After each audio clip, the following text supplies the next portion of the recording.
Para po sa isang proyekto, inikot at ininspeksyon ng Interior Department at MMDA ang kahabaan ng Pasig. Dadagdagan din ang mga istasyon at bangka sa Pasig River Ferry Service. At nakatutok si Rafi Tima.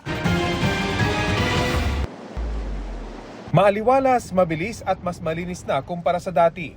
Ito ang obserbasyon ni DILG Secretary Benher Abalos at MMDA Chairman Romando Artes sa kanilang pagsakay sa Pasig River Ferry mula Guadalupe, Makati patungong Escolta sa Maynila.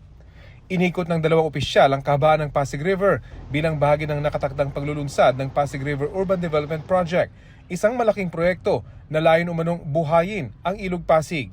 Kalaunan, magiging sentro daw ng aktibidad at turismo ang kahabaan ng Pasig River. Maglakad ka, mag-jogging ka from end to end, ang laking bagay noon. Pero marami pang gagawin tayo rito. Pero aminado ang dalawang opisyal, hindi pa rin nawawala ang problema ng pagtatapon ng mga kemikal at basura sa ilog. Kaya asahan daw na hindi na mismong ilog ang pagtutuunan nila ng pansin. Maaari makaroon tayo ng mga trash traps sa bawat estero, bawat kanal, dahil lahat ito rin ang babaksakan. Pangalawa, may mga NGOs na gumagawa ng redredging ng Pasig River. Napaka-importante po niyan. Ayon sa MMDA, noong nakarang taon, umabot na sa 240,000 na commuters ang gumamit sa Pasig River Ferry Service.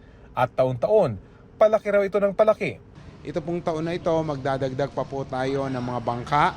Magdadagdag po tayo ng mga station. Sa ngayon po, meron po tayong 15 bangka. Dadagdagan pa po natin ng 3 hanggang 4 yan ngayong taon na to. At meron po tayong 3 stations na hopefully mabuksan ngayong taon na ito.